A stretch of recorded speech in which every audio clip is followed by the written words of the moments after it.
سلام. اگه مدت زیادی هست که تنها هستید، ممکنه به زودی به نکته‌ای ارزشمند برسید که به شما کمک زیادی میکنه. توی این ویدیو درس‌های بسیار مهمی از لاوتسه رو با هم دیگه یاد میگیریم. درس اول: هر کس که زیاد صحبت کند معمولاً شکست میخورد. اگر افسرده هستید، در گذشته زندگی میکنید. اگر نگران هستید، در آینده زندگی میکنید. اگر در آرامش هستید، در حال زندگی می کنید. اگر آرام باشی، همه چیز خودش درست می شود. کسی که خودش را می شناسد قوی است. لاوتسه، فیلسوف و متفکر بزرگ چینی، یکی از مرموزترین شخصیت‌های تاریخه. داستان زندگیش با حاله ای از رمز و راز همراهه، چون اطلاعاتی از زمان و مکان تولدش وجود نداره. حتی از زمان مرگش هم کسی با خبر نیست. اما میگن انگار که حدوداً 600 سال قبل از میلاد در ایالت چو در چین به دنیا اومده و نام واقعیش هم لی‌ار بوده. اما به خاطر اینکه خرد و دانش فراوانی داشته، او رو لاوتسه یا پیر خردمند مینامیدند. لاوتسه از همون کودکی به طبیعت و قوانین جهان علاقه بسیار زیادی نشون داد. مادرش به او یاد داد که زندگی مثل جریان آبه، نرم، آرام و قدرتمند. در جوانی لاوتسه به کتابخانه سلطنتی ایالت چو راه پیدا کرد و به عنوان نگهبان اونجا مشغول به کار شد. او در بین انبوهی از کتاب زندگی می کرد و به مطالعه کتاب‌های مقدس و کتاب‌های تاریخی مشغول بود. در سالهای پایانی عمرش لاوتسه از زندگی شهری خسته شد و تصمیم گرفت که به دل طبیعت پناه ببره. میگن او روی یک گاو آبی رنگ سوار شد و به سوی غرب چین سفر کرد و کتاب دائو ده جینگ رو نوشت. پس از اتمام این کتاب، لاوتسه به سفر خودش ادامه داد و دیگه هیچ وقت دیده نشد تا نه تولدش مشخص باشه و نه زمان فوتش. اما کتاب‌های او به جا موند. او در چند درس مهم میگه سفر 1000 کیلومتری با یک قدم شروع میشه. هر کسی که بر دیگران پیروز بشه قویه، اما کسی که بر خودش پیروز بشه قدرتمندتره. آن کسی که شما را عصبانی میکند شما را کنترل میکند. جالبه بدونید که در دوران استعمار انگلیس در هند، مهاتما گاندی، رهبر جنبش استقلال هند، اعتراضاتی به دور از خشونت برگزار میکرد. یکی از افرادی که شدیداً با گاندی مخالف بود، وینستون چرچیل، نخست وزیر بریتانیا بود. چرچیل به طور مداوم توی سخنرانی‌هاش گاندی رو به عنوان یک تروریست توصیف میکرد.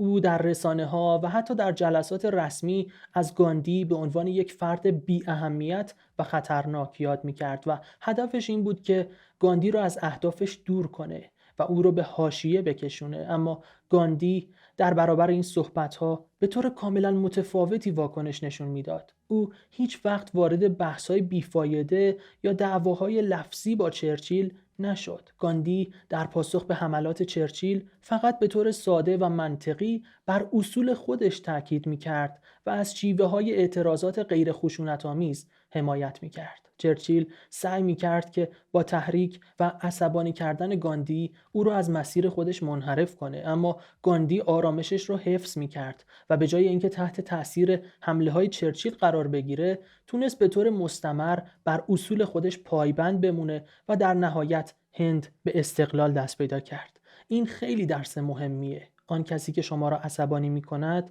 شما را کنترل می‌کند.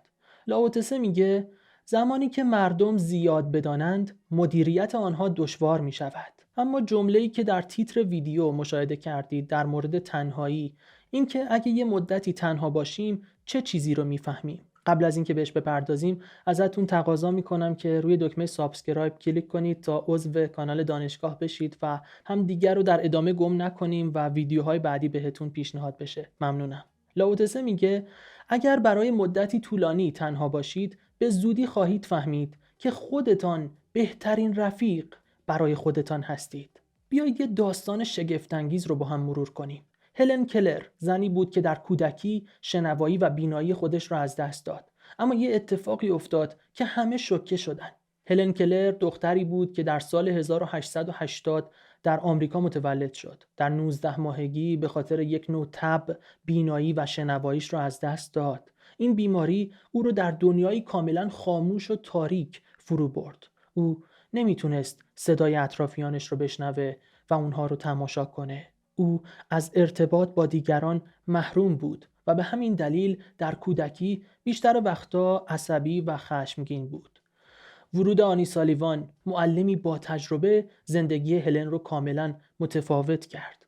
این معلم تصمیم گرفت که از روش‌های بسیار خاص برای آموزش این دختر استفاده کنه و اولین قدمش ایجاد ارتباط بود. او با کشیدن حروف روی کف دست هلن او رو با زبان آشنا کرد. یکی از معروفترین لحظات زندگی هلن زمانی بود که برای اولین بار معنای کلمه آب رو درک کرد. معلم روی دست او کلمه آب رو نوشت و همون لحظه یک کمی آب روی دست این دختر ریخت. این معلم با خلاقیت خودش تونست به این دختر آموزش بده. هلن در خاطراتش گفته تنهایی برای من معلمی بزرگ بود. در دل سکوت یاد گرفتم که گوش کنم و در دل تاریکی دیدم.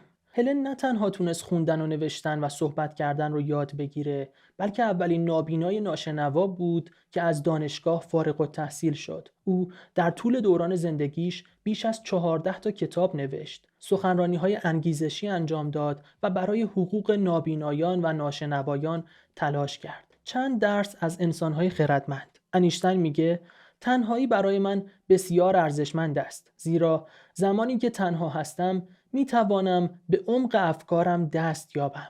هنر زمانی متولد می شود که در سکوت تنهایی غرق شوی. بهترین درس‌های زندگی را وقتی می‌آموزی که تنها باشی. در تنهایی به آرامشی دست پیدا می‌کنی که هیچ جمعیتی نمی‌تواند برایت فراهم کند. تنهایی فرصتی است برای کشف خودت و آنچه واقعاً از زندگی می‌خواهی. لاوتسه در چند درس دیگه میگه همیشه می‌توانی از کسانی که با آنها رقابت می‌کنی بالاتر بروی. مرد حکیم کسی است که می‌داند چه چیزهایی را نمی‌داند. یعنی در موضوعی که نمی‌داند ادعایی ندارد. اگر خودت را باور داری هیچ وقت تلاش نمی‌کنی دیگران را متقاعد کنی.